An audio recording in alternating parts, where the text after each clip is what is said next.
just weird. It's showing a circle with it next to it. We're So all live.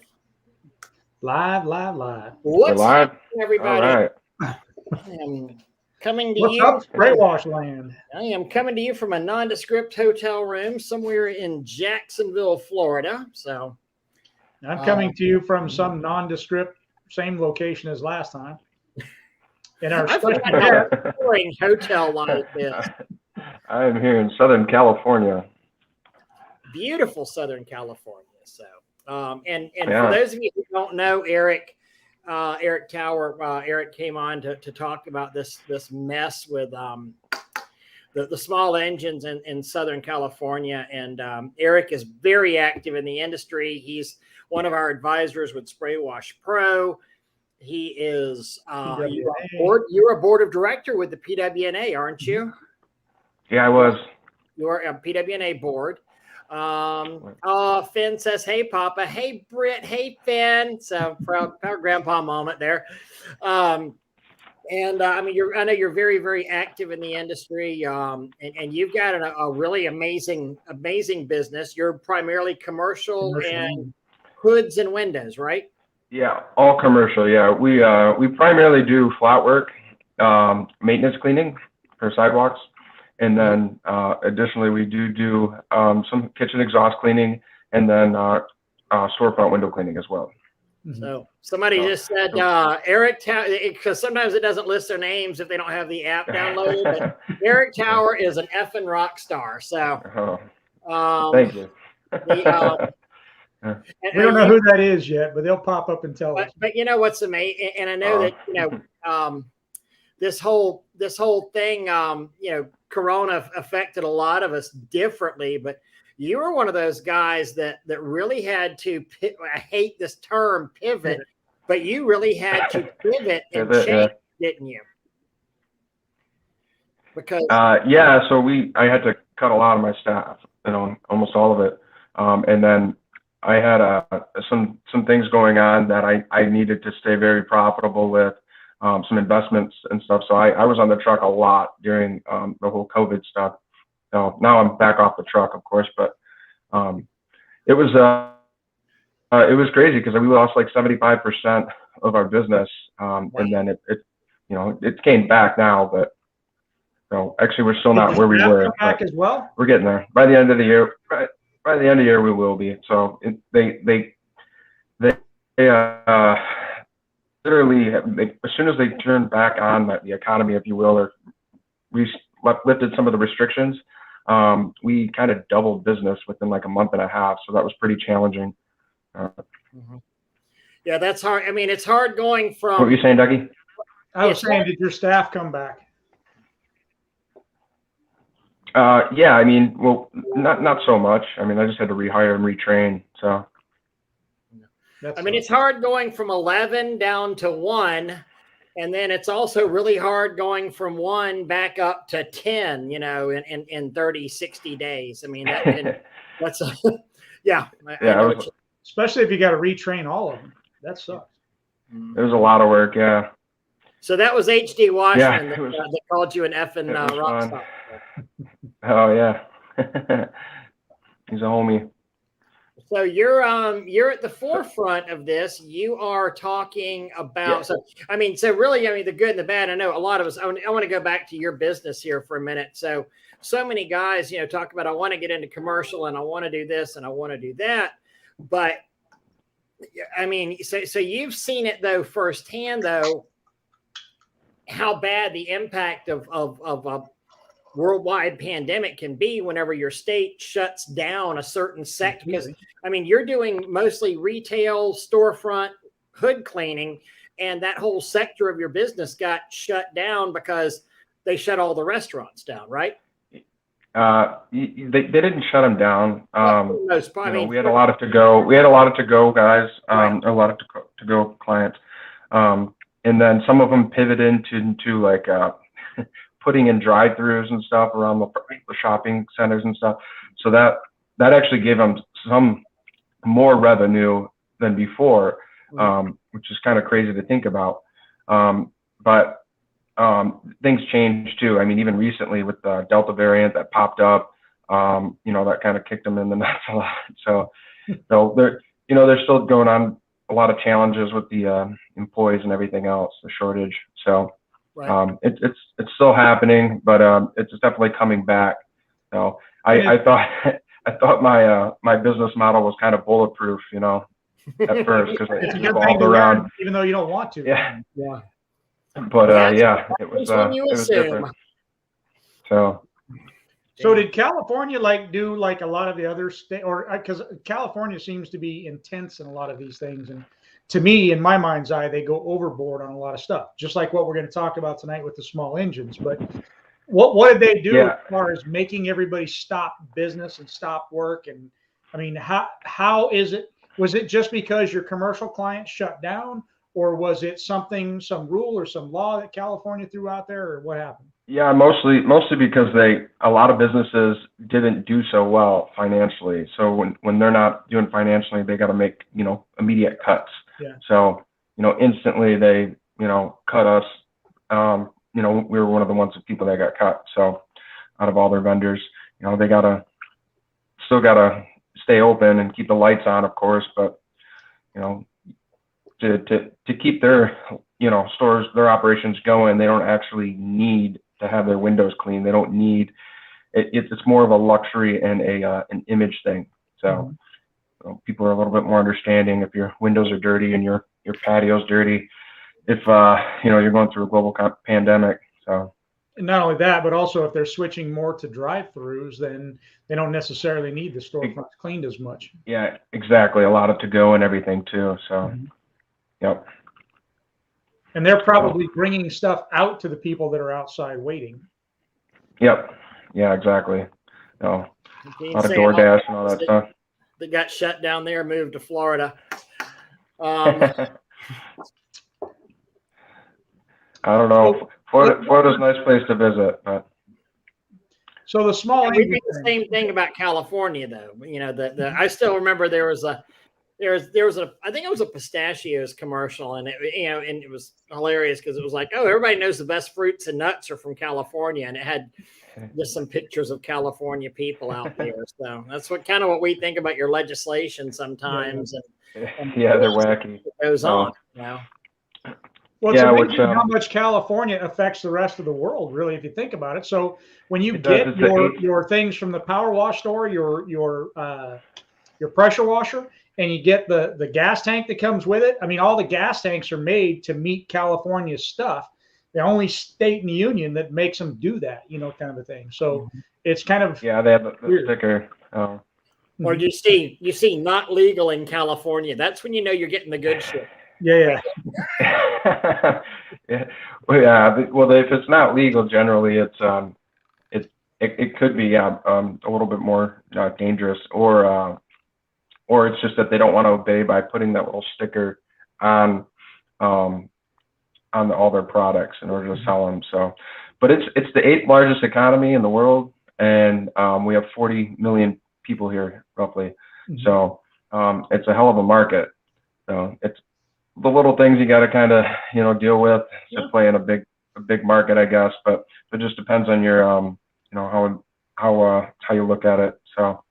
A lot of money to be made. Too. I mean, God knows, we've been there on vacation, and there is some, that San Francisco and that area down south of there, that Carmel, and oh my God, that is just along the Pacific Coast Highway. That place is just freaking amazing. So it is. It's beautiful. You come along the one coming down. I swear, like every 15 miles, it's like a different world, different plants, different scenery. Yeah, it's cool. So So Aaron, tell us a little bit about this engine thing you got going on. The what? The engine, the small engine thing in California. Yeah, so what it is that basically government, it's AB 1346, and Governor Newsom signed it into law, and it's for the ban of small engines, roughly around 25 horsepower, and it's new engines starting 2024, January 1st, 2024. So what they've done is they've said that the regulators, state regulators, which is CARB, it's California Air Resource Board, they've said that it needs to be set at 0 emissions. So like propane, a lot of stuff that you may think that's good, it doesn't amount to 0 emissions. So basically it's electric right now. So, Okay. So even propane, and it's not a good, as you know, yeah, propane is still not 0 emissions and stuff like that. You know, there's other stuff that we can add into an engine, components like a catalytic converter that are very efficient and bring down the emissions to roughly around 95% of, you know, taking the emissions down, which is pretty significant. There's just a lot I feel that we, so I'm on the committee, the SOAR committee, which stands for a small off-road engine. It's kind of led by CETA. And we feel that they overlooked a lot when they put this into TAC because they don't really understand what us commercial cleaners do. And they put us in a broad category, and we don't feel that it's necessarily fair for us because it's the type of cleaning that we do is very important. Although to them, the lawmakers, it's a little out of sight, out of mind because they are, you know, we operate overnight. So my company, it's all overnight. Most companies, we cannot wash during the day anywhere, really. I mean, unless you're doing residential. Some commercial, there's just too many people. It just doesn't happen that much. So, so we operate overnight. It's the most efficient, best time to wash. So, and then, so they really didn't think about what we do in general. We feel that. So, the thing is right now is that there's we have a, you know, 2 years and a couple months until this thing actually kicks in, but we have until the end of this month to enter comments into their website. And so it has to be done by the 29th, correct? Yes, by this month, November 29th, 2021 is the deadline, midnight. And when these comments need to be inserted. And these comments need to be primarily from California contractors. I've sent this to my information to my employees. I've sent it to even my clients, and I'm asked them all to insert the comments too because it will affect everybody. And we had put that link in there for you guys to listen to a little video that Eric had put together, and then that okay, cool. I was going to ask you that.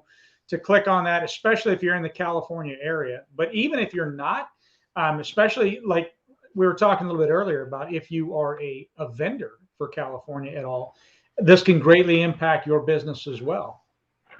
Yes, it will. You know, because obviously you're not going to be able to sell small engines. But the idea here is to insert as much comments in there as we can and make them purposeful, professional, direct, and quality comments. The reasoning is that this will get their attention, and if we get enough comments, we're hoping that they will reconsider their timeline and conditions. Because there is other, you know, like I said, components that are very affordable that you can put on the engines to help you know, reduce the emissions significantly. So one of the things I look at with this is that if this goes through and really hits hard, and Trevor's here now, so Trevor's in California as well.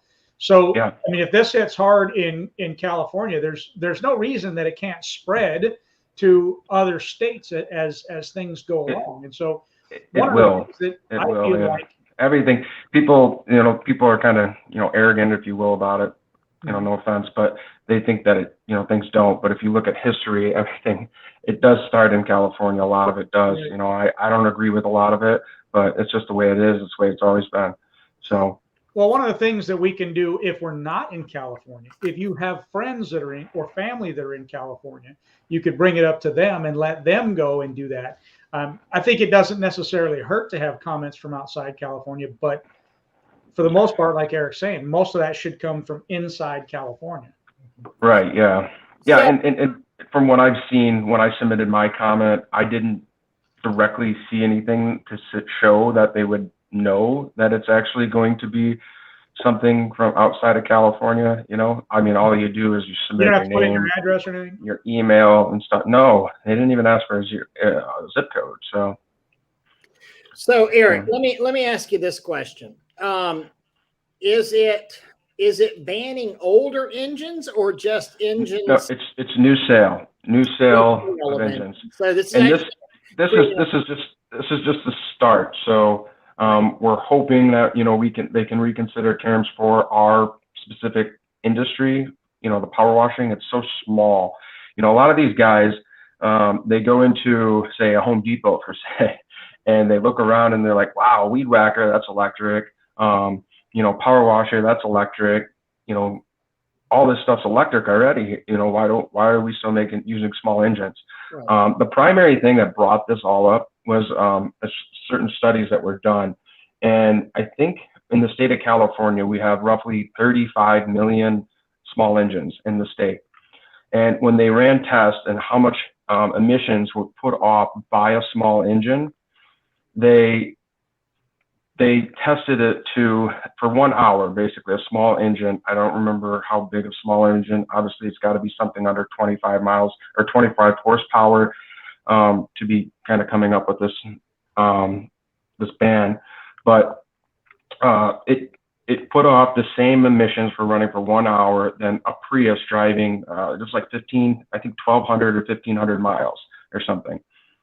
So they kind of, you know, they look at these numbers and they go, okay, wow, this is kind of, you know, a big deal here. Maybe we should take some initiative, and that's what they did.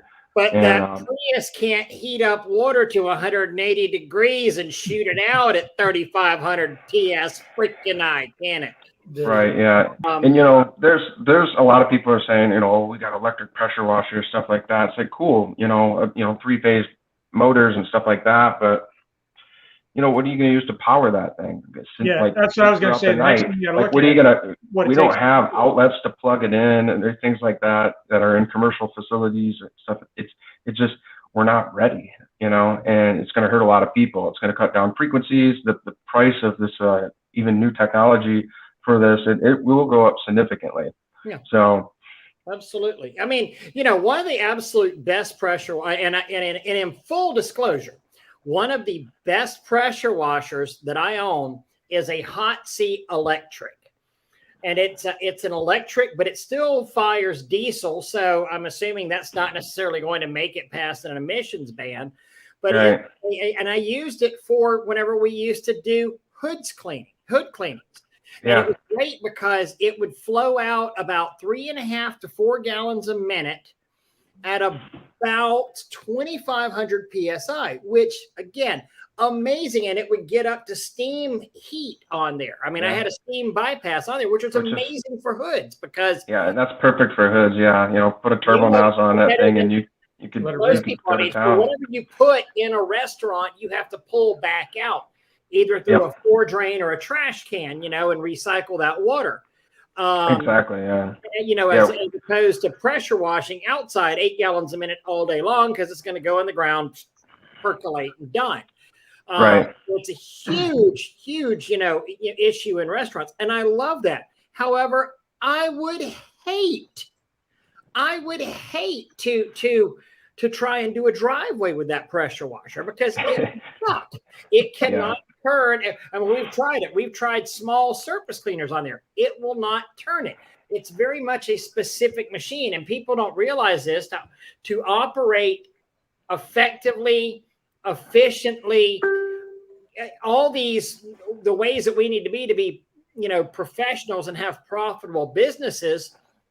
You can't do that with electrics at this stage of the game.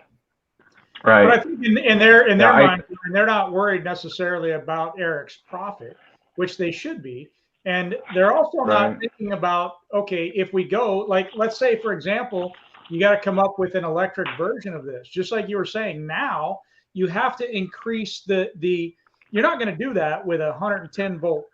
I mean, you're going to end up with 3-phase power, or what are you going to do?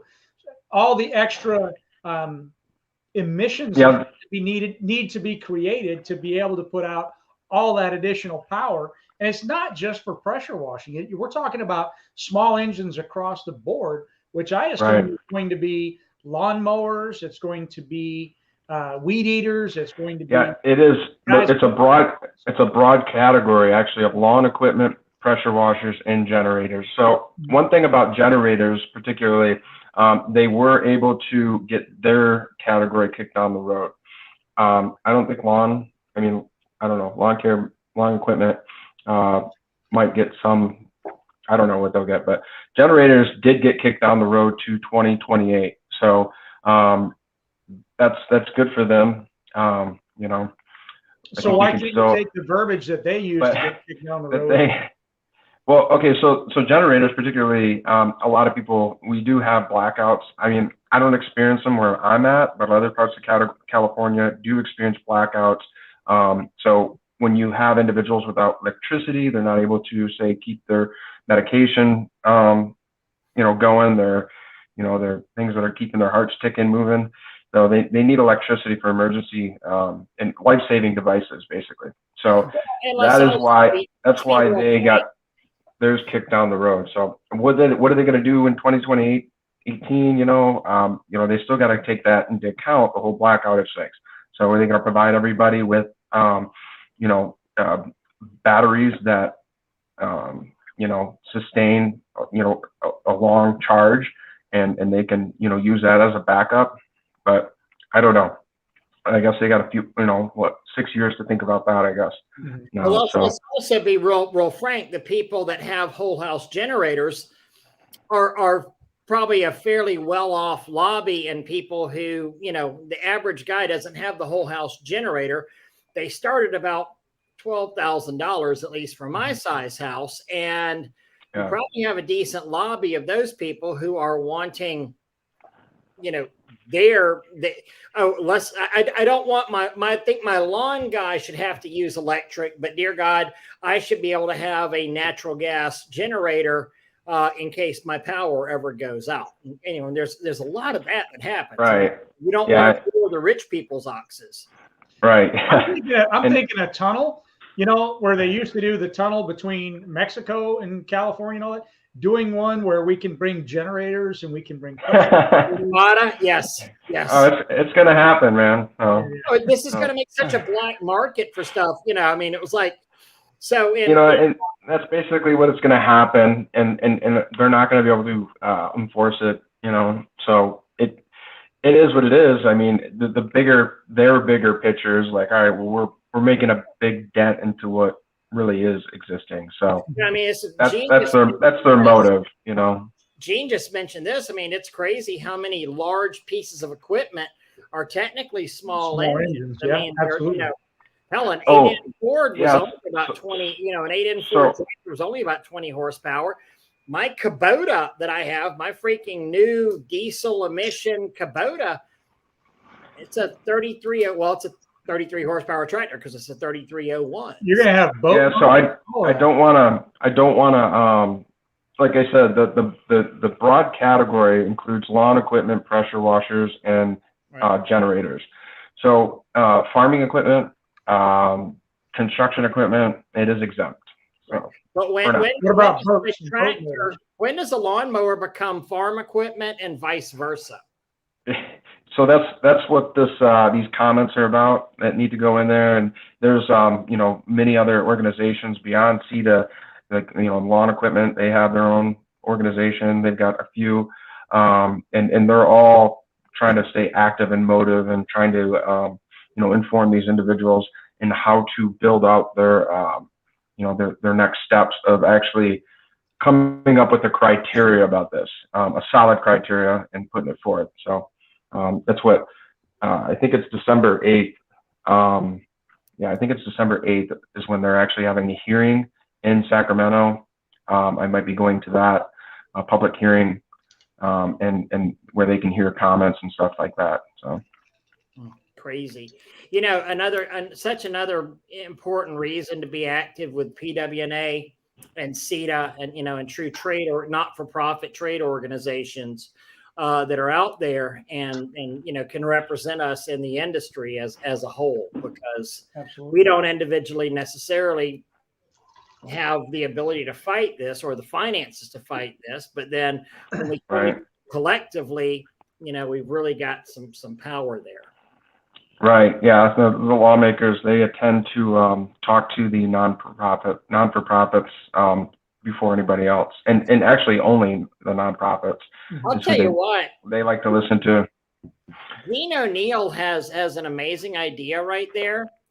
So either Bobcat pressure washers or PTO driven pressure washers, that might be the future in, something with takeoff out there. Yeah.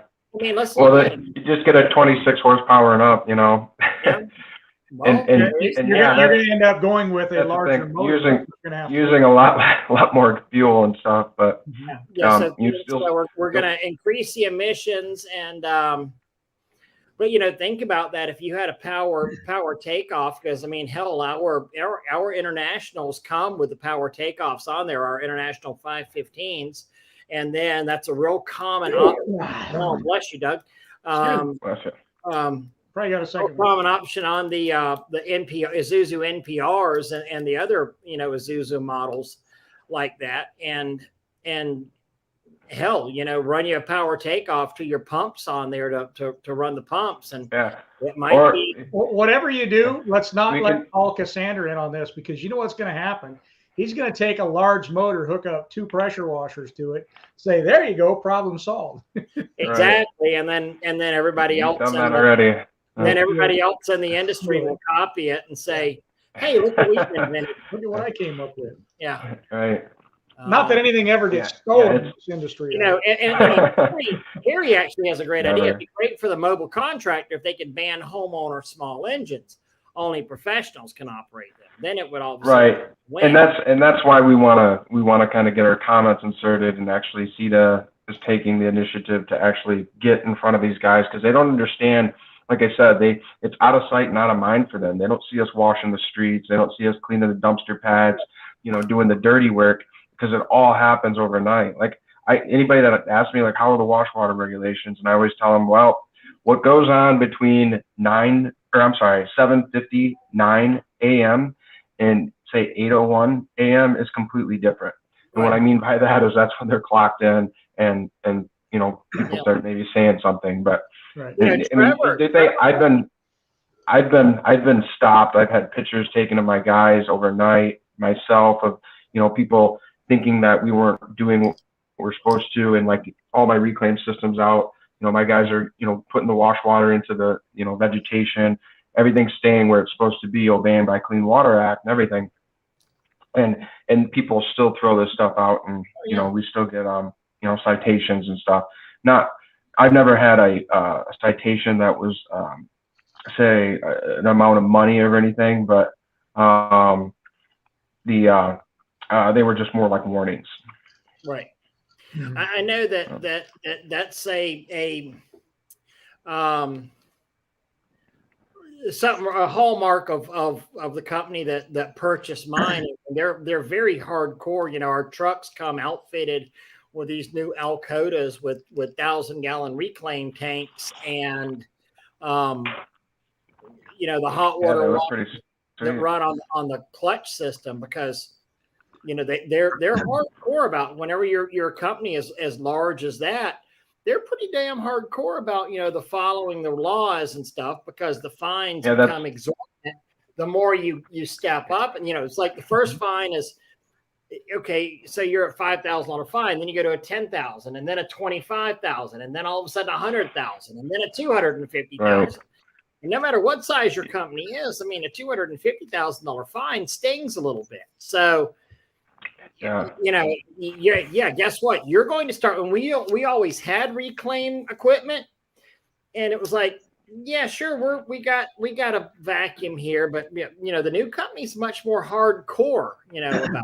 So right. Well, they've got a much larger liability to worry about. So absolutely, and then they're all, they're in all 50 states as well too.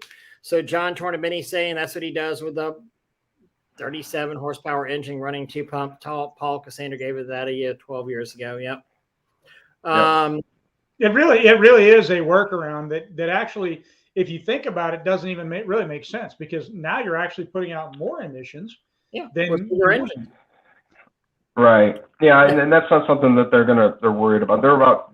Worried more so about taking the biggest dent in the whole deal. And there's going to be all kinds of people. You know, you can, and that's another thing is that you can repair an engine for quite a while and rebuild it, and it's still, you know, what they're going to come out with next after this stuff happens, we're not sure. So they could say, all right, no, you can't. If you know, I think they did it with diesel trucks recently, actually. Here, they said anything I don't know. Trevor would know this. I think he got.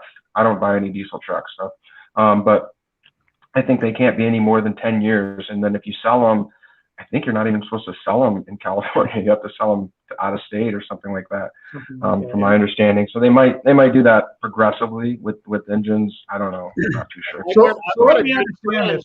It seems to me like, and correct me if I'm wrong, but it seems to me like you're in favor of this to a certain degree, in favor of, I mean, that you're acknowledging that there's a real problem in California with the emissions and that kind of thing.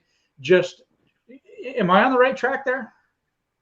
Well, I'm open to more of a greener world, if you will, but Right. it's got to make sense. You know, I think that we do have, you know, certain technology that would be cool to use and help benefit society. So, for example, like I've seen pictures of like downtown LA 20, 30 years ago, and I still don't know why people live in LA, but it was bad. I mean, really bad. I mean, you've seen probably pictures and stuff. I mean, Perry's in Been there. right here. So pictures like all the smog and stuff. Yeah, it's horrible. It's so bad.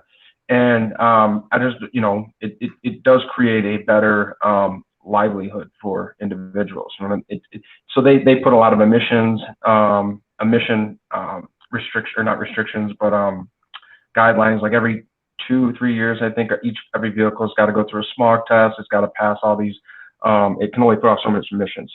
Right. And basically, since they did that, the smog has reduced. I mean, significantly. At least I don't even know, like thousands. But I wonder how many people, besides, you know, pressure washers, how many guys have golf? How many families have not golf carts, go karts? You know, they're out there running around. You know, a lot. The desert's very. I mean, the desert. You know, where I'm at, it's like an hour away, and it's very. I mean, even in my neighborhood, I know at least 6 guys within my 1 block radius that have, you know, big off-road vehicles and ATVs and stuff like that. So yeah, I see. I don't think comments. I see that as a much larger deal than for commercial contract cleaners. Yeah. You know, like there's a lot more of those type of engines and that type of stuff going on than you know, the pressure washing industry. I feel like the pressure washing industry is just so small, but you know, you do go in to a Home Depot or something, and there's a decent sized section there of pressure washers. Well, what's that? I mean, what's more of a problem? Is it the professional industry, or is it the homeowners? You know, and that's the thing I'm not too sure about, as far as what they had it in a category of 20 or 65 million small engines in this category of like under 25 horsepower, I think. And so they take that number and they try to make sense of it in that way, I guess. Yeah. So, you know, that would be an interesting thing to look you know, at, to see how many engines out there are owned by homeowners versus how many out there are actually owned by contractors. Yeah. If you could gather those numbers up, that might be a powerful thing in the argument. We're definitely working on that. That's for sure. One of the things is that I think, I mean, like small engines, like I have probably 8 myself. You know, I use every one of those.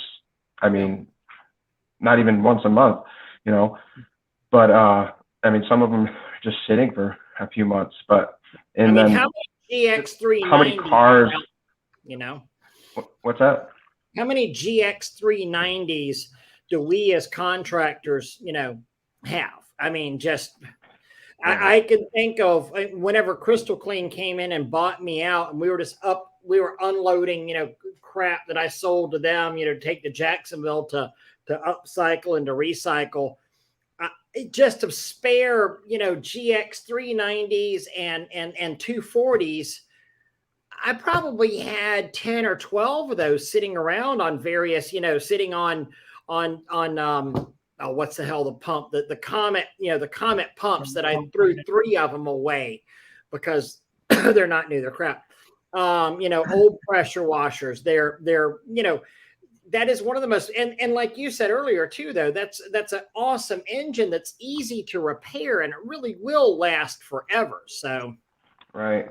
Yeah, and before we get too far, because I know that we're already about halfway into this to begin with, Eric, tell people what they can do. I'm gonna put this link up again. Yeah. This is to okay. Eric's video, but tell people. So in that video, it's just a 5-minute video. It kind of just gives a rough breakdown of what to do. We need comments inserted into this in this website. It's the CARBS website.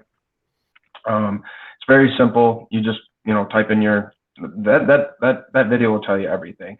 And when you're watching that video, if you look at the upper right-hand corner, you will notice that there's a link where you just click on that link and it will put you right into that website, right where you need to be. And then you just simply fill it out. It's real basic. You put your name, first, last name, email address. You don't have to put your phone number or anything like that in there. And then you just submit a comment. Make the comments professional, make them direct, unique, and purposeful, I guess. So. Yeah, so I guess that would be one of the main things too, and to remember that if it's not a professional comment, it's probably going to get thrown out anyhow. Nobody's going to look at it and can actually hurt the whole agenda, really. And again, I don't think this is just a California issue. Somebody on here said that New York will follow suit, and that happen where some of these other states follow. Oh yeah. California does. I definitely see a lot of the more blue states. Definitely, I think they will.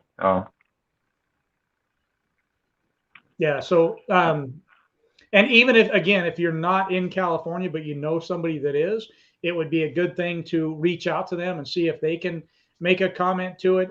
And again, I think a lot of it, you look at the homeowner side versus the professional side and bring those up in your comments, and don't copy and paste like, Eric's video, don't copy and paste, because then it will be the exact same verbiage. Just right. So make it unique, make it your own thing. Bo gave a statistic here. It said 77% of these engines are homeowners residential. I don't know where, that's something y'all came up through with CETA. And for those of you who don't know, Bo is the president of PWNA. So I would assume Bo has some pretty good info on that. And, he's on the committee as well with CETA. Perry's mentioning China closed every factory in 2018, not allowed to reopen until they passed EPA inspection. Blue skies ever since, except in the north during winter. I agree. We shouldn't be just, trashing the earth whatsoever. If we can make it better, absolutely. But whenever you make it better by killing people, because guess what? The homeowners aren't going to stop this thing. I mean, the homeowners aren't going to stop using it. The homeowners, think about how many, I stop and talk to homeowners all the time, and, in a real good-natured laughing, saying, hey, see that water going down the gutter and into the storm sewer? That would cost me $250,000 if I was to do that. Yeah. In my area alone, there's which I don't understand. A lot of people just wash their car anywhere. I see even like it looks like a real small mom and pop individuals just doing it as a business, washing their cars everywhere, and they just let their water go everywhere too. But I do know when I power wash and it's past that 8 mark or whatever, I'd better have 8 a.m. time. I'd better have all my reclaim system out. Well. And, also let's figure out, because mom and pop doesn't know, this sounds very conspiratorial, but mom and pop doesn't have the money necessarily to pay a crippling fine.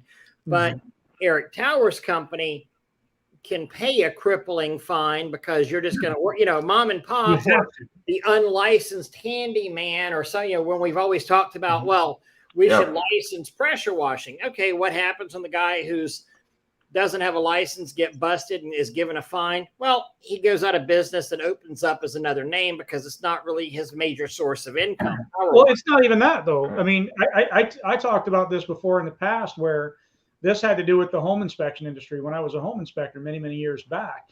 And the state came out and said you had to be a licensed pest inspector as well if you're going to report on any wood destroying organisms, wood rot, whatever the case may be. And so one day I got called into the state's office because I had done an inspection on a house and it had this wood, and I had done everything right, but they got pissed off at me, even though I told them not to buy the dang house. Anyhow, long story short, I go in and I'm talking to the guy and he's telling me, well, yeah, but we have to have these rules and these regulations. And I said, okay, but wait a minute.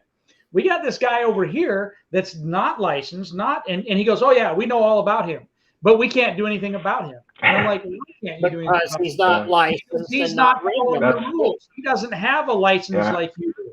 So we can't, how do we regulate the guy if he doesn't tell us he's there? Right. So the only when you do get a contractor's license in general, like they have the rules. Yeah, when you get a contractor's license and stuff like that, and actually do become more compliant, if you will, it does open you up to a whole other liability issue. I was actually just talking to a local contractor about that last night. Yeah. Let's go California. I don't know. Could be the new saying. Who's Brandon? California. Yeah. Oh, I get it. Let's go Cal. Yeah, you getting it now? Let's go California. Let's go back. Yeah, that's funny. Yeah. It is, but it's not. It's like one of them. Yeah. The old oxymoron thing. Anyhow, somebody had made a comment about the old car. And here's kind of my view on that, because I agree and I disagree, because I love old cars and I think they should be able to just rat the streets and burn rubber. But anyhow, this is something that has always been a pet peeve for me, where they put regulations in place for cars and, but then they'll say, oh, well, that car is too old, even though it's going down the road and it's just smoking like and I'm not talking about an old 67 GTO or a 69 Firebird. I'm not talking about that type of car. I'm talking about a true piece of crap, and it's going down just blowing smoke everywhere. Like a 94 Cutlass. Yeah, and they can't do anything about it because it's past the regulations. That's just right. Yeah, it comes to that point where you so you can always add in additional stuff that brings down the emissions for a vehicle. Whether it's a new catalytic converter, like I just had to replace one of the catalytic converters in my truck because it wasn't burning up enough emissions to be compliant when we had to get the smog done on it recently. So if I didn't do that, the new I think it was like I don't know, 900. It was definitely around $1,000 to do that. If I wasn't to do that, then I wouldn't be able to get tags on my vehicle and things like that. So if you got to kind of weigh it out. You got to replace the whole vehicle, or make it up to par with compliancy. So. Perry brings up a really good point here. Cali would do better to focus on forest management to avoid and control forest fires than small engines that provide a service to the community. And 100%. Right. I mean, that was part of California's where they went nuts and they banned forest management. They banned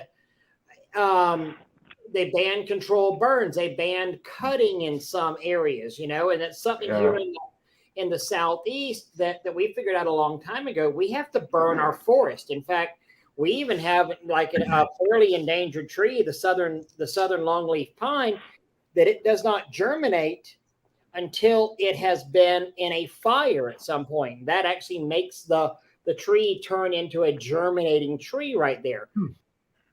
Going back to the 1700s, the Native Americans, the Indians, if you will, would literally set fire. Like when they would leave for the winter hunting grounds, they would, not throw a match because there weren't matches, but they would, let their campfires burn out and burn down prairies to get rid of underbrush on there. And in some ways, I mean, these things are, that's the nuttiness of the law. That's the nuttiness of the law right there, because they mean to do good things, but then they wind up doing really screwy things, meaning to do good things, and which Yeah, you know, that's government for you. Yeah. have actually screwed up California's wildfire situation even worse by them being well-intentioned idiots, Right. for lack of a better term. Right. I've been thinking about what you were saying earlier, and you think about all the I'll use the word trash pumps and water pumps and all those other things that are going to be used, maybe even in connection with firefighting, or I mean, they're really putting it. I mean, that's a hard thing on a lot of different industries and a lot of different aspects of life that I can't even fathom the not thinking that through correctly. Yeah, it's I think they're just trying to focus on the bigger picture right now, or the bigger thing right now. A lot of this stuff is, like I said, I don't think it's going to affect anybody, the firefighters or anything like that. So, Well, of course, government's always nice. God forbid, like, so every municipality out here, like, they all have hydrotech, power washer trailers and stuff. Every one of them, every city, they all use them. They clean the companies that clean the all of the bus stops.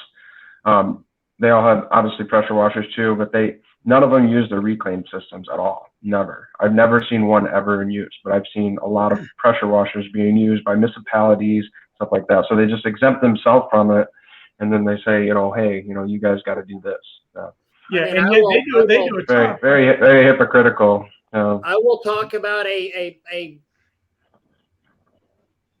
university that I know of that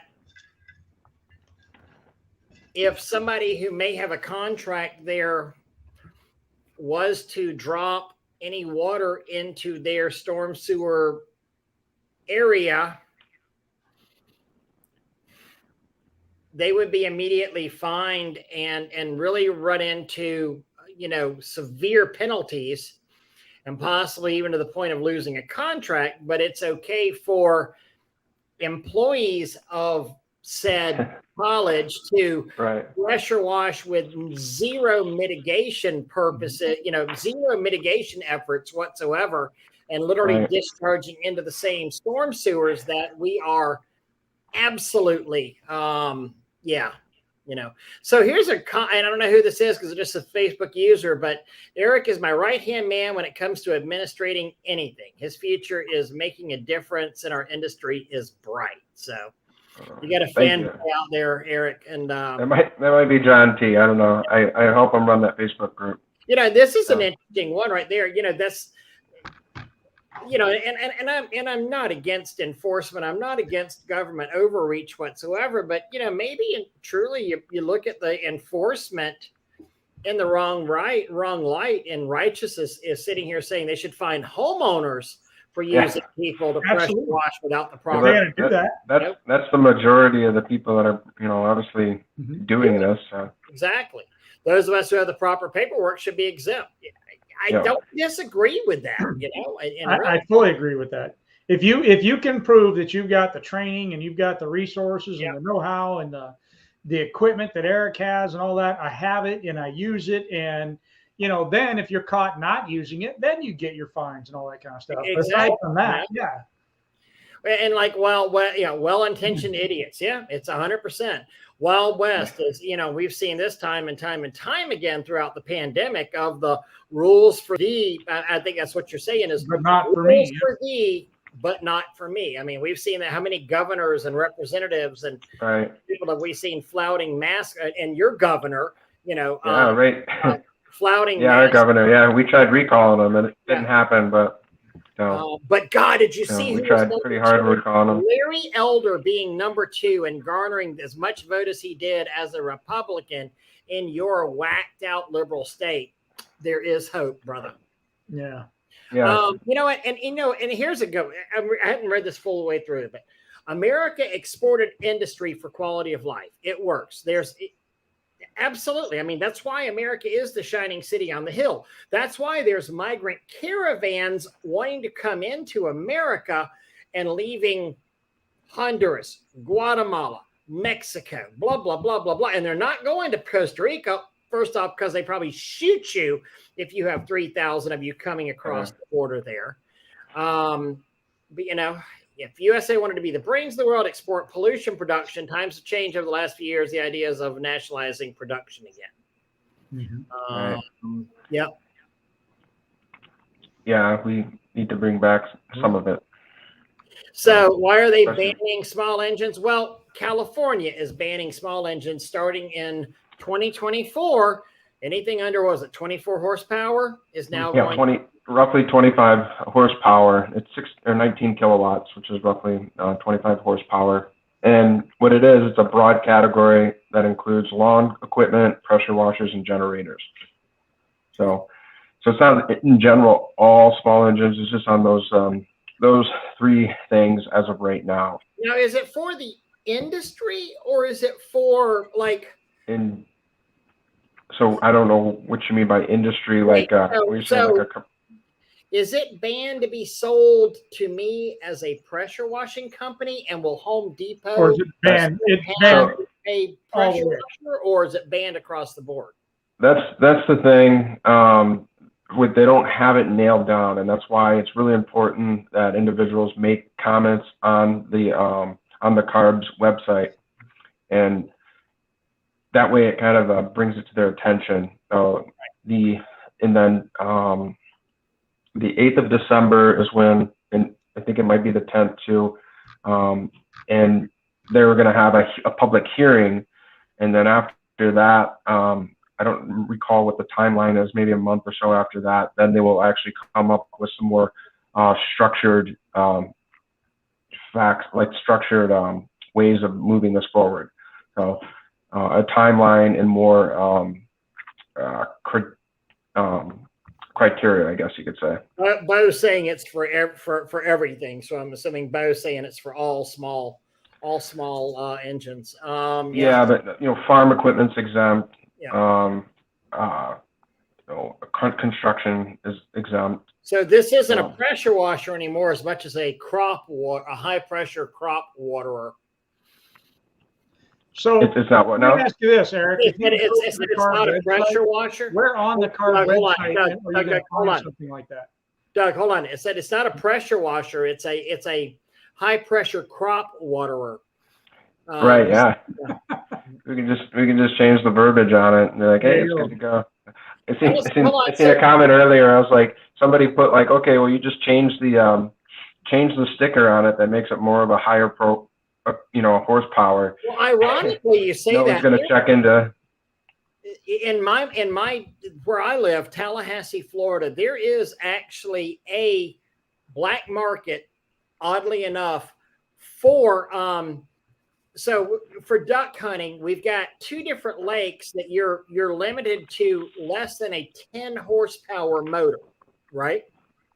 On these lakes for duck hunting.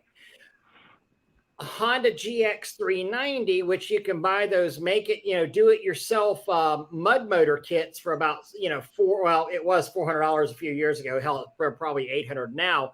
And you tie it onto your own Honda, GX390 on there. But it's got the gimbal and about a 10-foot, prop out there.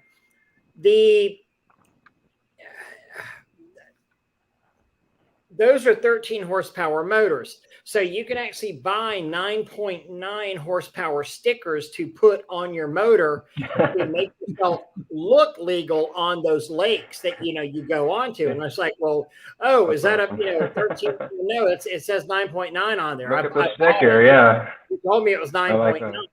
I see it now. The guy opening up his jacket. Yeah, do you want pot? You want a 5 horse? But I'm curious. So that's funny. So somebody's saying they're not comprehending this. Is there a reason why they're not saying? They're saying it for emissions. They're saying it for the emissions. They want small engines banned because of emissions. Going back to some of the studies that they did, basically there's like 65 million small engines in the state of California. When they did these tests, they took an engine. I'm guessing it was, I can't recall exactly what it was, but I'm guessing it was somewhere around below 25 horsepower. And they tested the emissions that it took to run this for 1 hour, or run it for 1 hour. And then they took the emissions that a Prius would put off driving, it was like 1,200 miles, 12 or 1,500 miles, something like that. And basically, they were about the same emissions. So they took those statistics and kind of figured out that this would be a really great way to cut emissions in the state of California, is banning small engines, 25 horsepower and lower. And which is really scary. New again. So that's new sale as of right now. It's 2024, January 1st. It's new sale. So it doesn't ban all motors in general. It's just a new sale. So even the Honda 660, the 630, 660, 690, which so many of us have on our larger machines, those are 20 to 20. Those are like 22 horsepower right there. I mean, yeah. All those, you can't go buy one, No. So Eric, if you go to the California website, I just put it up, the CARB website, where on there would you find that form? Do you know? Okay. So if you go on that, if you watch the video and the upper right-hand corner, there's a link that you just click on and on the video. And I'll pull it up actually. Let's see. Jim, drop that link into the messages. Okay. And then that way people can click right on it and go and see what's up.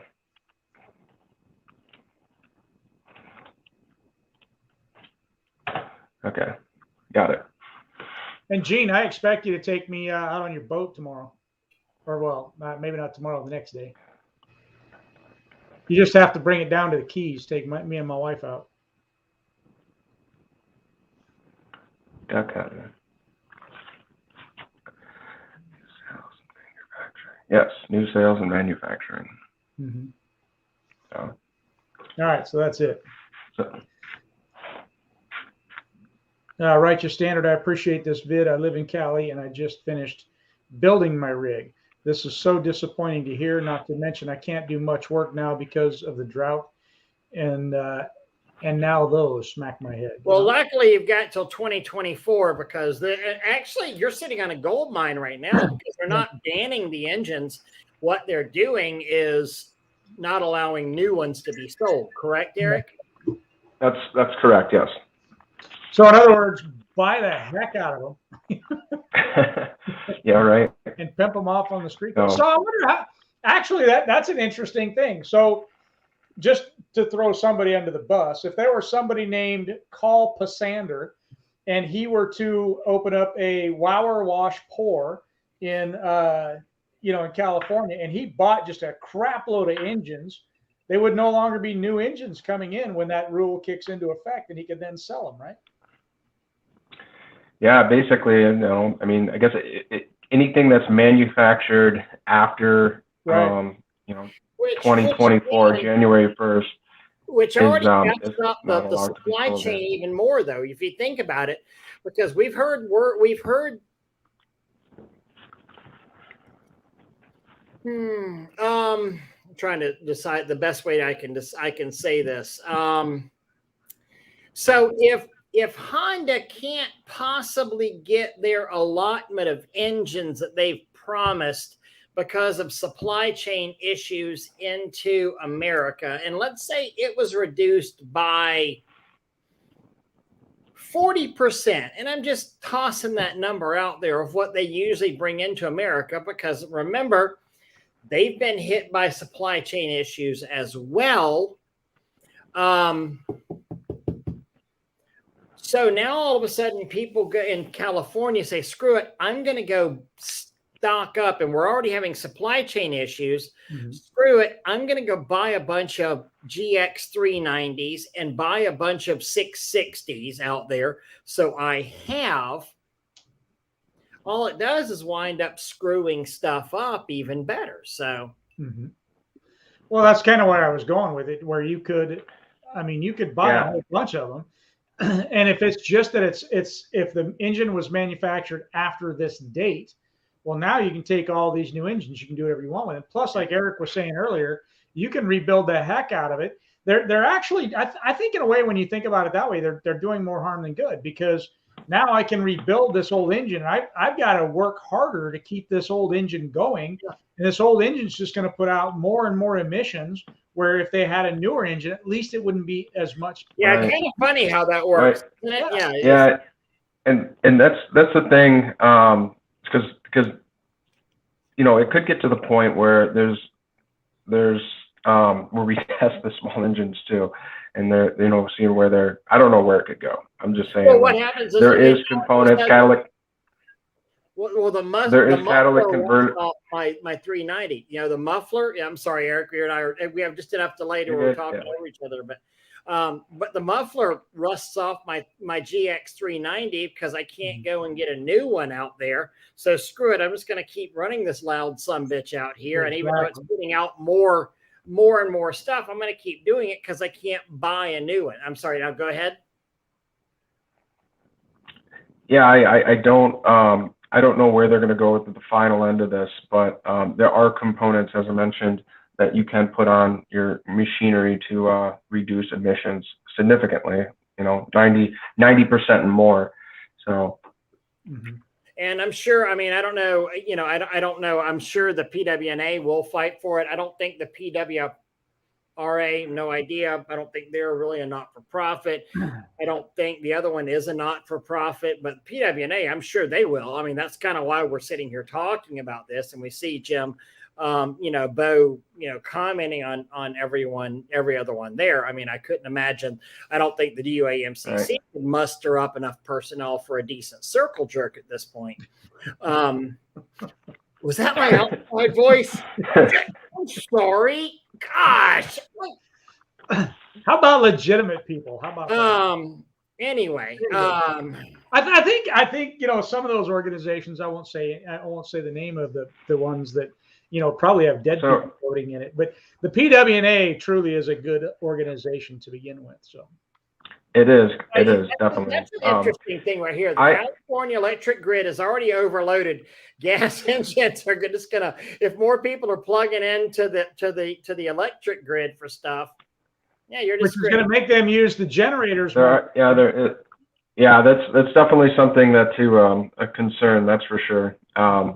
So they don't think it's going to be an issue.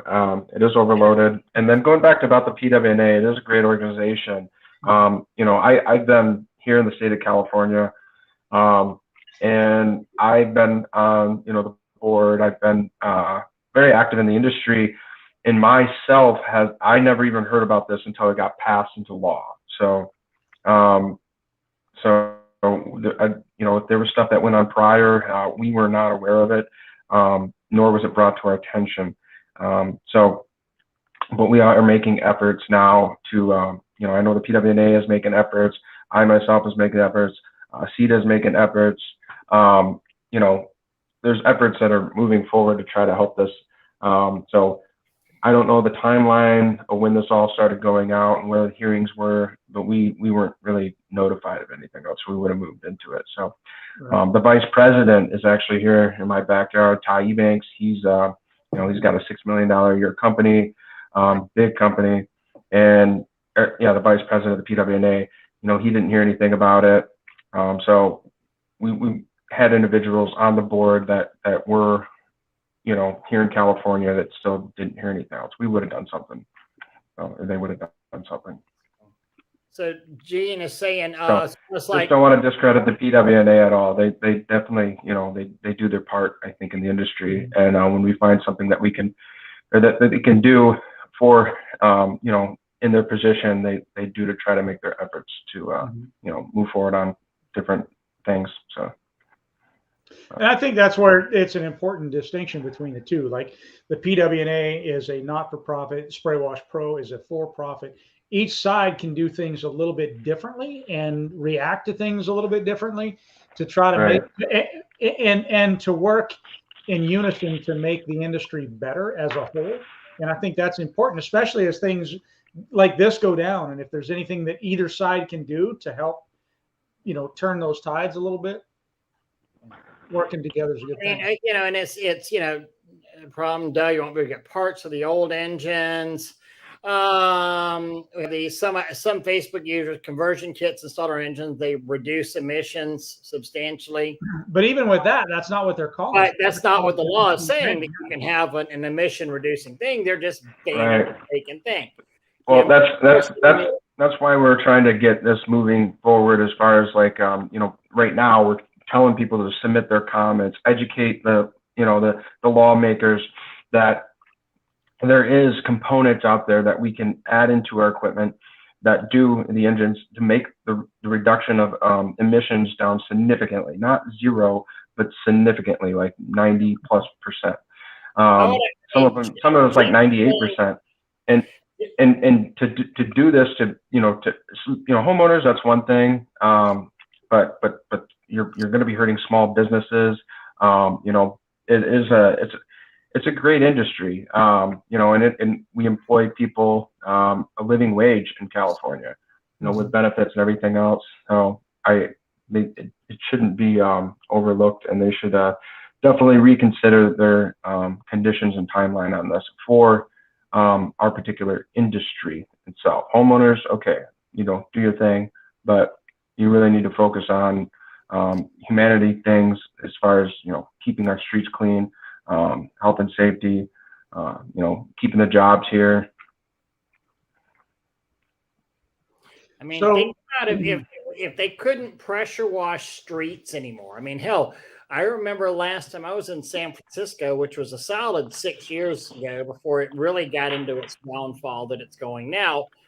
I mean, companies out there literally washing. Because I remember doing a video going, I was doing Facebook Lives back then going, yep, walking around, this morning at 6 a.m. And what do I see? Getting away from, the getting away from pressure washing on a vacation. And here it is. They're pressure washing the streets out here. Yeah. So this is where it becomes a health and safety issue. I mean, this is where it is. Yeah. It's not only, it's health and safety. Power washing is a green method of cleaning. So these are some of the facts that I, things that I think that are really important that I wrote down. It's a green method of cleaning. It reduces water usage tremendously, along with using dangerous chemicals. Most of you know that you can pretty much clean everything with the right chemicals with a little water hose, but using a pressure washer reduces water usage and chemical usage significantly.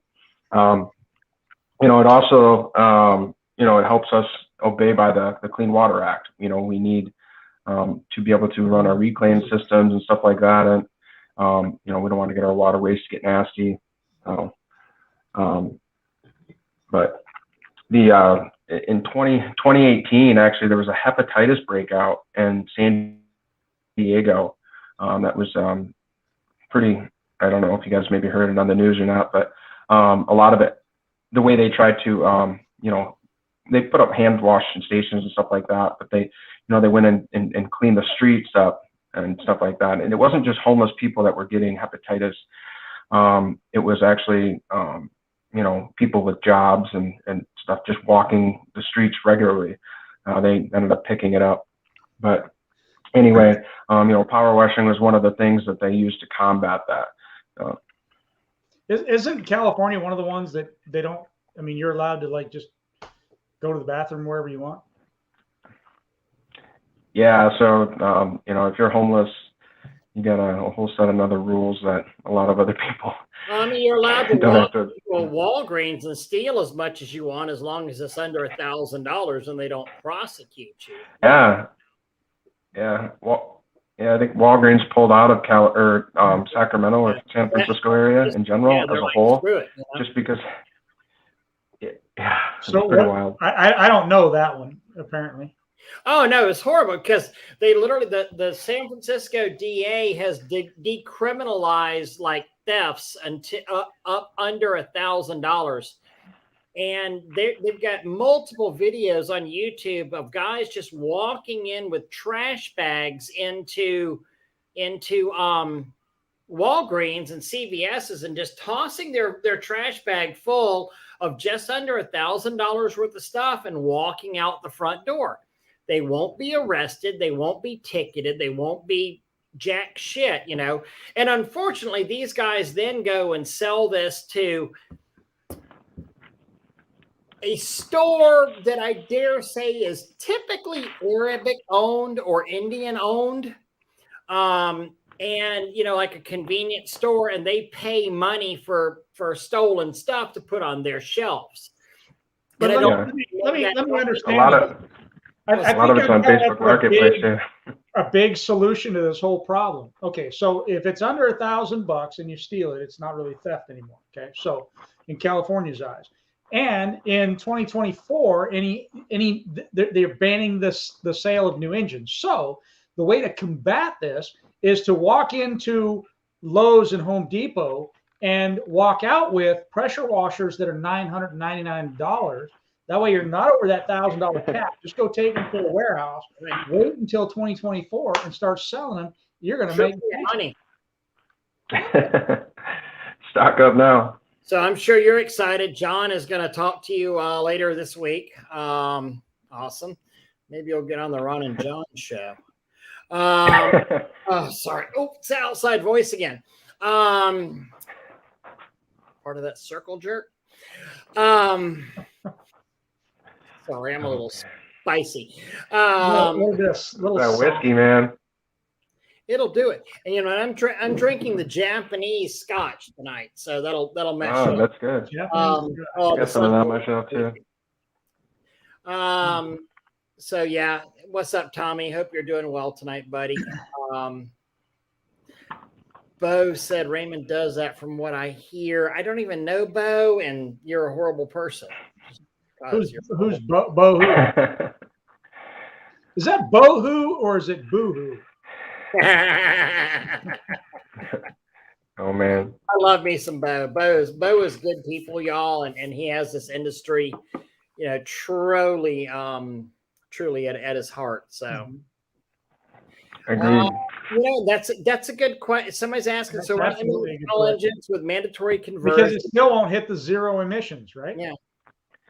Well, yeah. So that's the thing. They're concerned about zero emissions, making it zero emissions. But there's certain criteria that they haven't developed yet, and there's time for that. Again, that's why we need to insert our comments into the CARB's website, and hopefully they reconsider during the next hearing, or after the next hearing, and kind of shape those the timelines and conditions to benefit mobile contract cleaners, hopefully. Well, I'm going to say it's not even just to benefit mobile contract cleaners, but it's to benefit the area in general, because without the mobile contract cleaners, the place is going to be a pigsty. Yeah, it is. It really is. So the streets are going to be far more nasty. The sidewalks, they get bad, really bad, fast too. We've got contracts that we do at weekly cleanings, So I don't have anything that goes less than once a month. But I mean, how many people do we see out there? I see it. I would see it daily in Tallahassee if I still drove around, but I see business owners with guys at McDonald's, and I see them out there with their little pressure washers. And I know like some Chick-fil-A's have actually started putting, like literally they build an electric pressure washer in there with the new build outs. But I see McDonald's guys and some of the Burger King or Wendy's, not the Burger King, like where they have their employees out there with a built-in pressure washer who are pressure washing the areas. You can look at the sides of the buildings and see the brand new pressure washers installed. Yeah. They just hook up the hose outside. Right. I mean, there are people out there doing this. That's not just pressure washers. It's not just pressure washing companies. And then there are how many homeowners that are out there doing this, and then how many people that handyman. I mean, the largest amount of pressure washing, Doug, you and I have often said this, is not done by pressure washing companies, but is done by either handymen or homeowners, I mean, Right.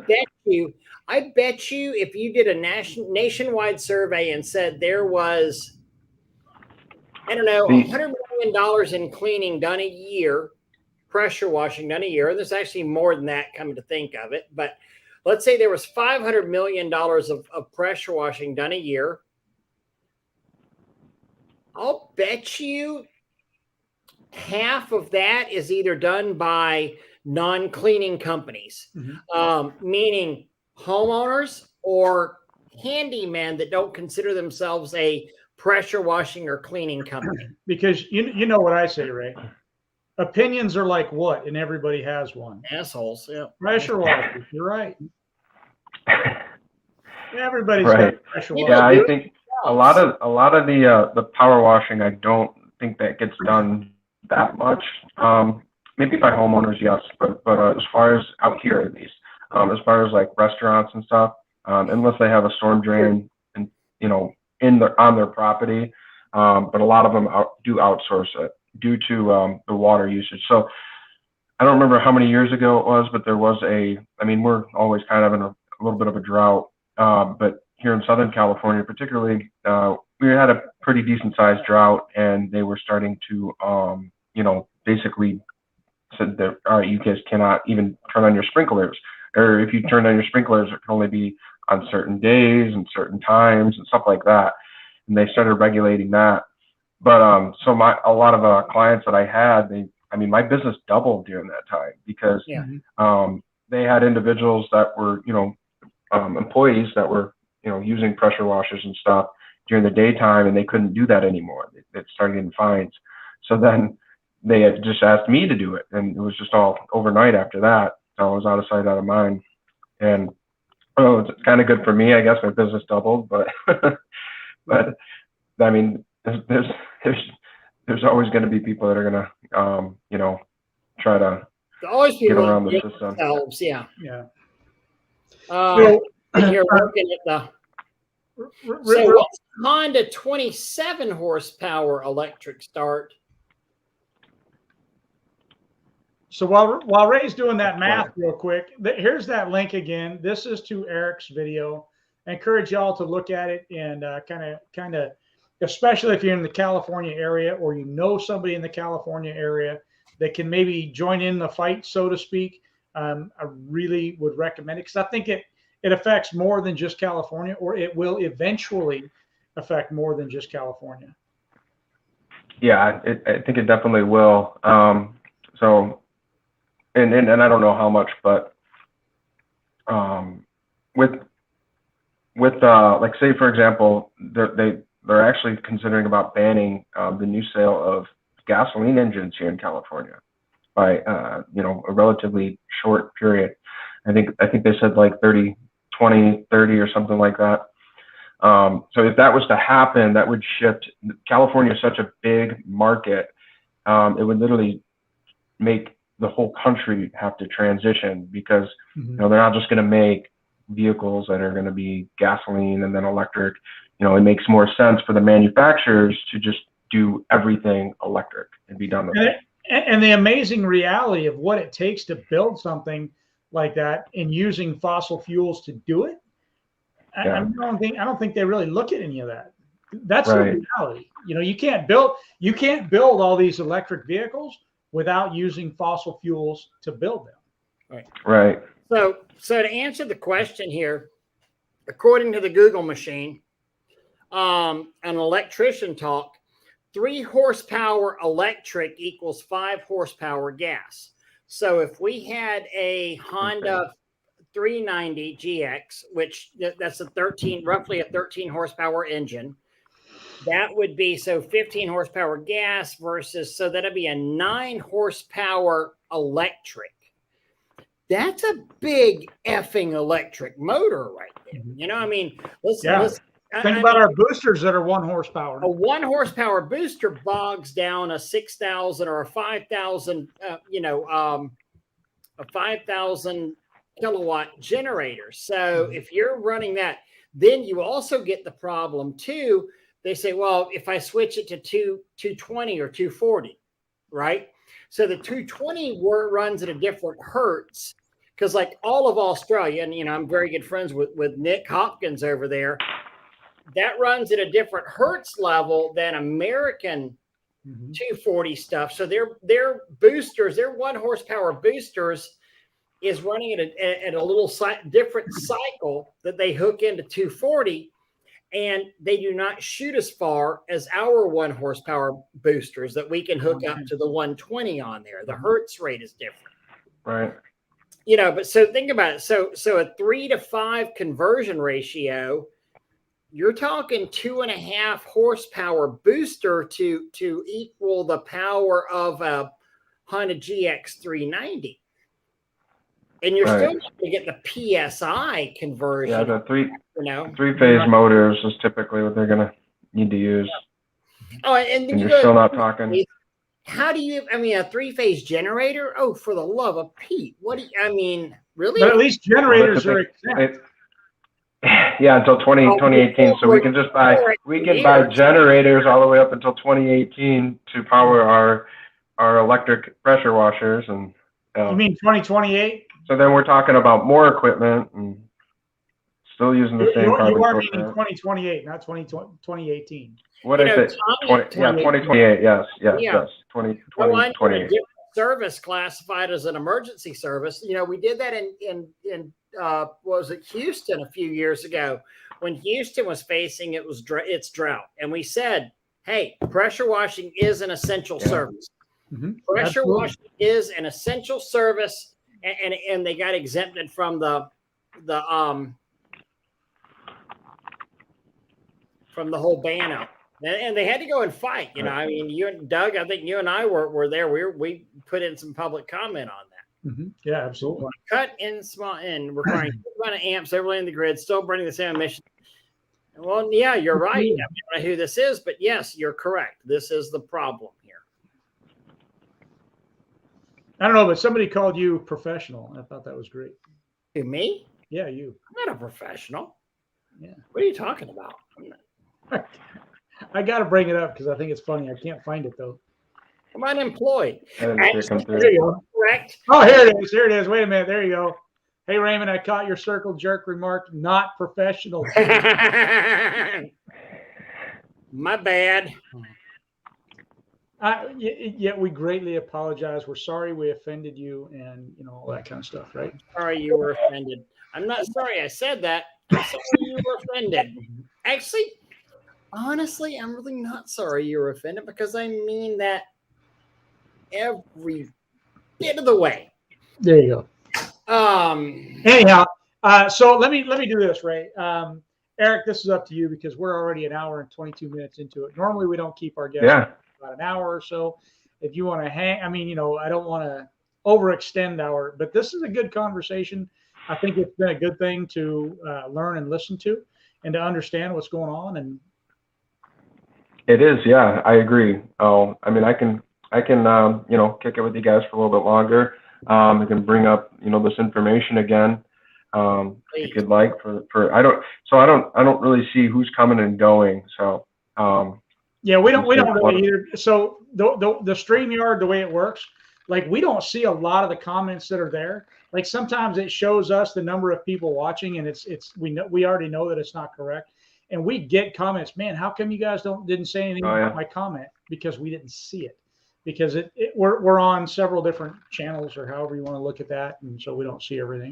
Wade made this comment here, and we highlighted Californians are coming to Texas. They're grabbing up our real estate like crazy, and this is where liberalism becomes a disease, and it really is. It's like they're moving there, going, "Oh my God, I love the freedoms of Texas," but then they bring their same political ideologies and they start trying to change the area that they moved Texas, to. Like the reason you moved there. Yeah, it's been an ongoing issue. That's why guns are good. Yeah, it's not just Texas. It's Arizona, Oregon, Washington. I heard the same thing up in Washington. Just about everywhere in the country. Everywhere in the country is way more cheaper to live. Guns are bad, Doug. Guns are bad. I hope that you've had a talk with that weapon, that it's not going to just, turn on you one day. You know what? This 380 right here has killed less people than Alec Baldwin. Oh, Oh my man. gosh. Too soon. Too soon. Was that too soon? My bad. That's It's crazy how that even happens. Yeah. Well, I can tell you how it Politics happens. aside, I don't know why a real gun was on the set.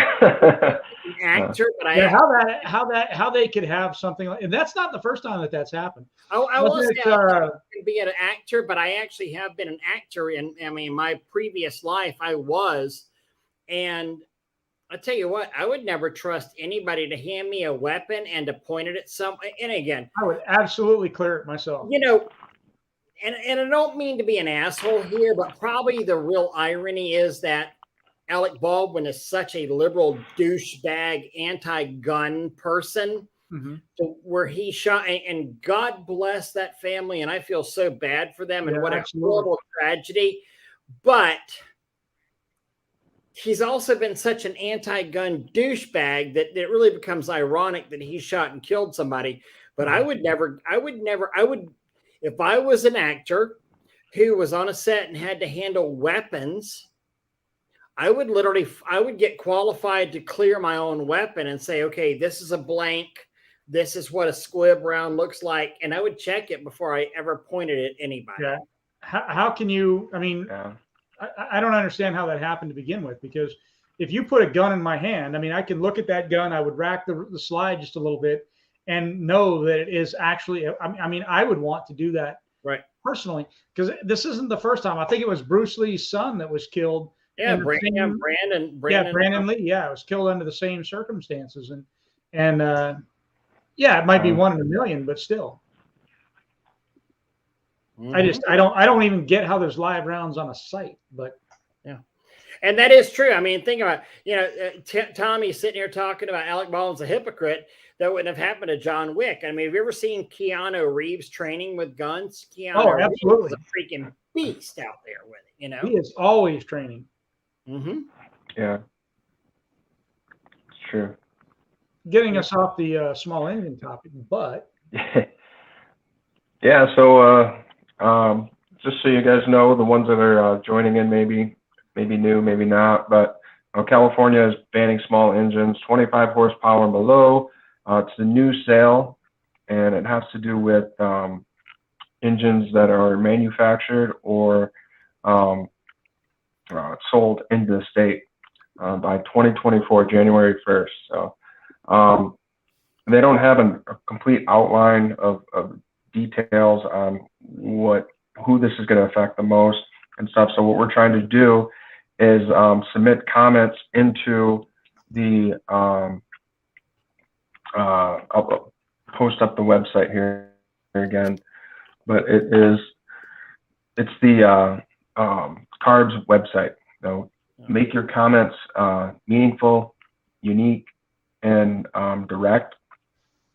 Am I still on? It sounded quiet. Am I good?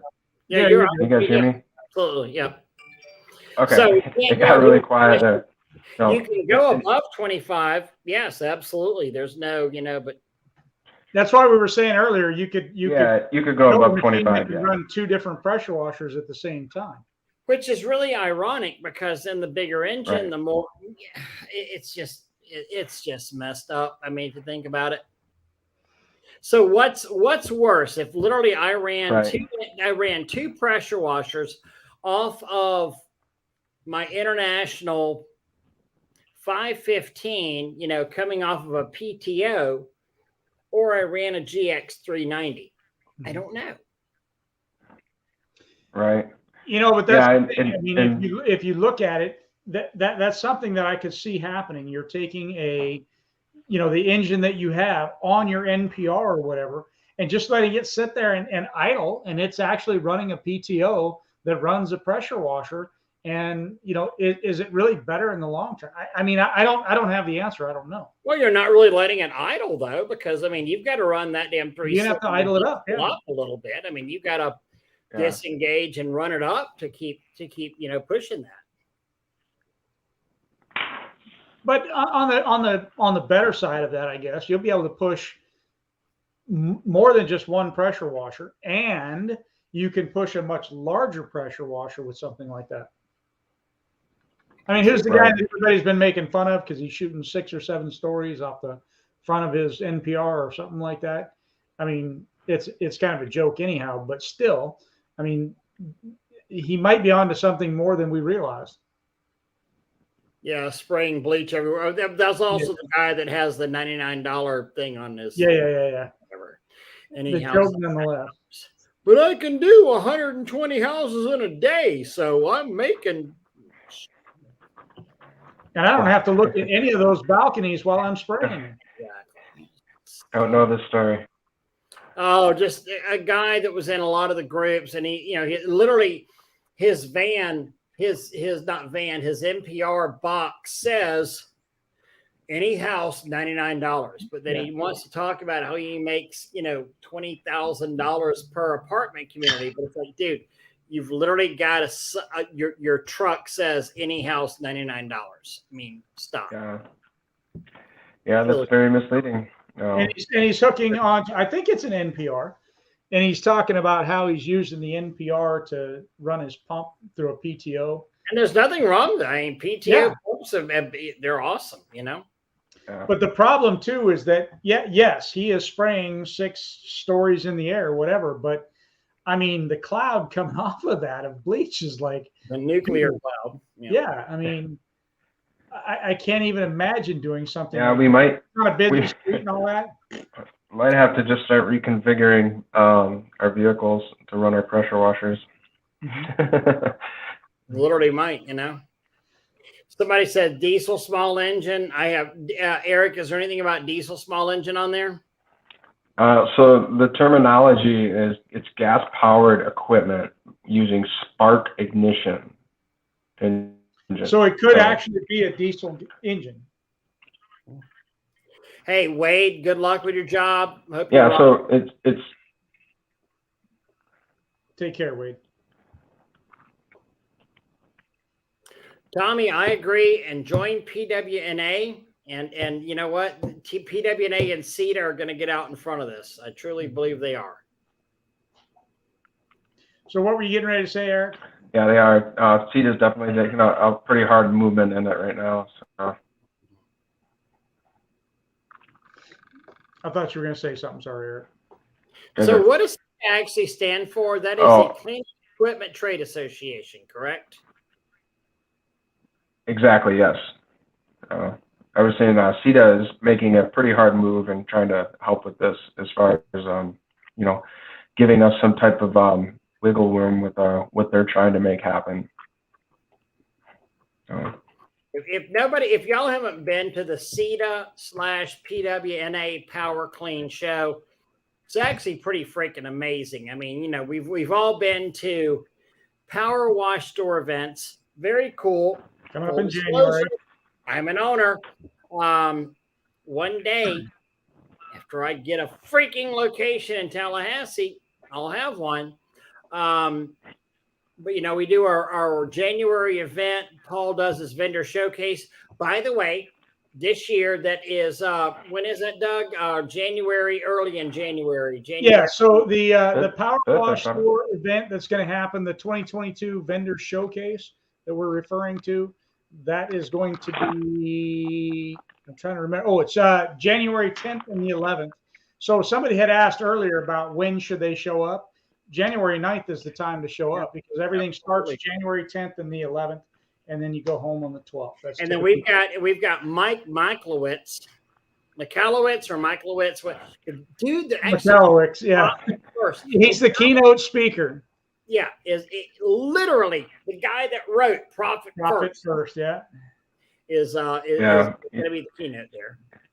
Yeah, Mike. He's amazing. An entrepreneur running 3 multi-million-dollar companies and is the author of Profit First, Clockwork, The Pumpkin Plan, and his newest books, Fix This Next. Actually, his newest book is Be Different, because I just bought that on Amazon because of Brandon Vaughn's recommendation. Also, speaking of Brandon Vaughn's going to be one of the keynotes as well with Conquer. So, and we know how amazing the Conquer program is. So Let's go, Brandon. yeah, Oh, wrong Brandon. not that Brandon, not Yeah, that. man. Let's go to Not him. that Brandon.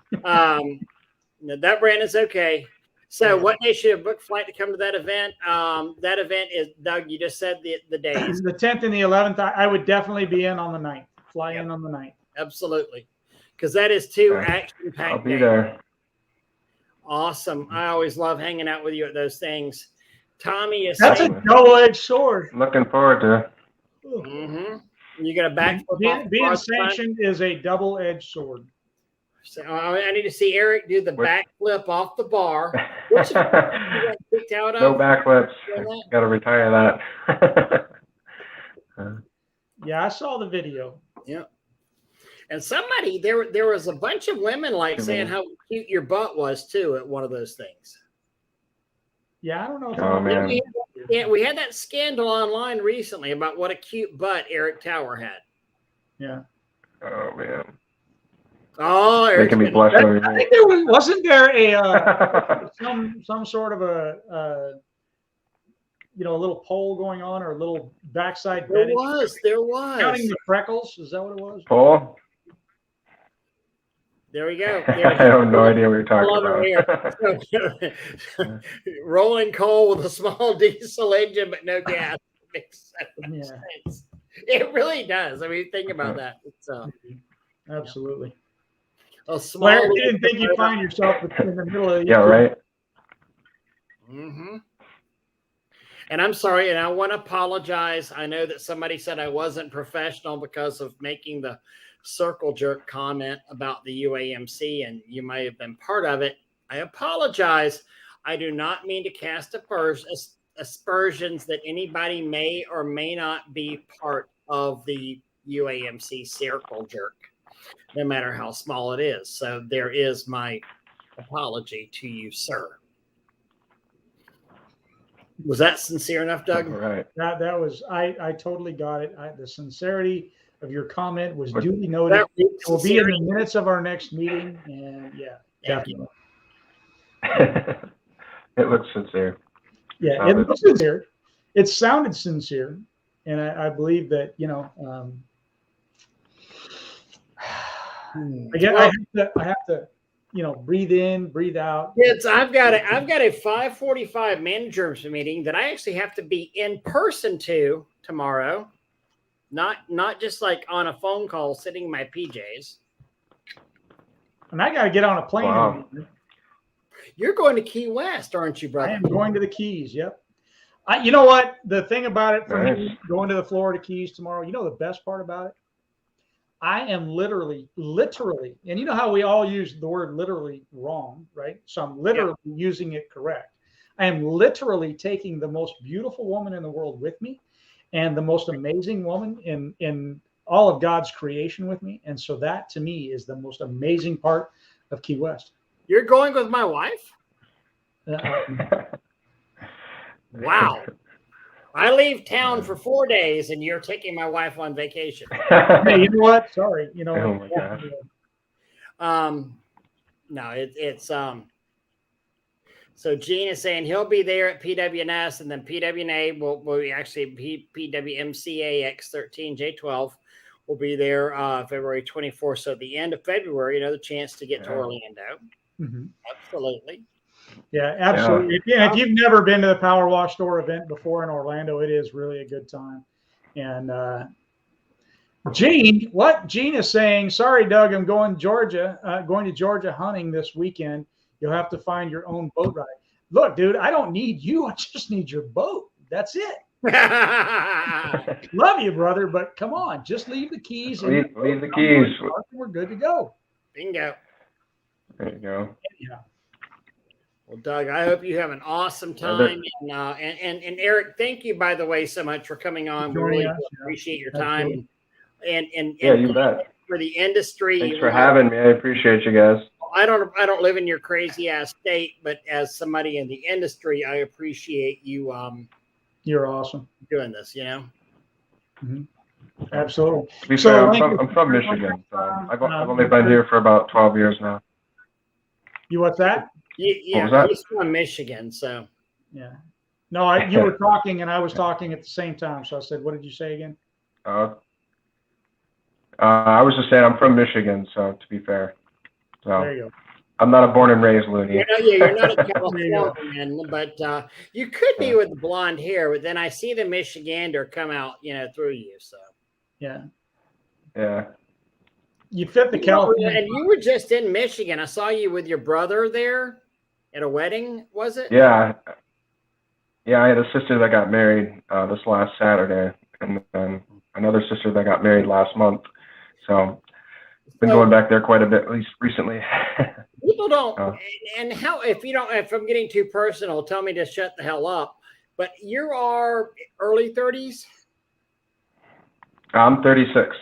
36. Okay, so you're now mid 30s. Mid 30s. Yeah. People don't realize just literally how successful and absolutely incredible you are. I mean, you have built up. You're one of the most humble people that I know, but you have built. We're not talking about a guy with a pressure washer, right? And you own investment properties, and you're adding on to things and making rentals, and you have a very large pressure washing company, and you really are an inspiration. I know a lot of people know. It's not that large, but... Well, people don't realize. Yeah, I'd say you're large compared to a lot of guys out there, and they don't realize. And you're very humble, and you're an amazing person. And you're a smart guy. Yes, I appreciate that. And you have, we have a lot of respect for you, and I think a lot of people in the industry have a lot of respect for you. That sort of thing. Well, thanks. I appreciate that. Well, just try to help others and work hard. And well, for the guys that don't know, I mean, you're not a schlub that's like posing and saying, "Oh, I do $1 million a year and blah blah blah." I mean, you're very, very humble about your numbers, and you're actually one of those guys that does a lot of stuff. So there you go. And we're proud of you. Appreciate that. Amazing. Do you have a book for $9.99? We make nope, I don't. That sell classes on here, because even though we sell classes ourselves, but we make a lot of fun of a lot of guys that are out there saying, "Oh, I can teach you how to do $1 million a year," and most of those guys have never actually done $1 million a year. So, and the reality is, it's $9.95, not $9.99. So just throwing it out there. Just saying, don't get your head all blown up. So, yeah. No, definitely not. I have no interest in charging for any bit of information. And as a former hood cleaner, brother, my hat's off to you. That's a mother of a job right there. We really appreciate you coming on here with us, Eric. And, it's interesting. Well, thanks for having me, guys. I really appreciate it. And it looks like there's a few people left on here. So just to kind of recap, we just had this conversation about ban on the ban on small engines, which is 25 horsepower and lower. It's going to be going into effect on January 1st, 2024. But what we need as individuals to make some comments, and let's see, is that right there? I'll post it again here. I got it up there. Is that you by Eric? Okay. What's that? When is that? So these comments these comments need to be submitted by this month, November 29th at midnight. So make your comments unique. Primarily individuals that are in the state of California, contractors. If you're a vendor of any kind, this will affect the people that you sell to as well. So let them know. If you're a vendor, express your concerns about that. If you have, like me, myself, I've sent this information to my employees. I'm expecting them, asking them to, make comments. Not just my employees, but even my clients, my neighbors. So just really trying to get the more quality comments as we can on this form. And will you please also post this in Spray Wash Academy as well? Absolutely. And Spray Wash Pro. I mean, because we reach, 8,000 or 9,000 people there. So. If you'll post that link. Yeah, absolutely. Wash Oh. Academy. Yeah, the link to your video and all that. So yeah. Yep. That'd be awesome. Yeah. Okay. Yeah, you got it. Well, You got Eric, it. thank you Well, very thanks much. for having me, guys. Really appreciate you. Oh, Well, we're going to end this. So right. Eric, hang out here for a sec. So thanks, guys. We appreciate y'all Appreciate all watching. right. it. Thanks, guys.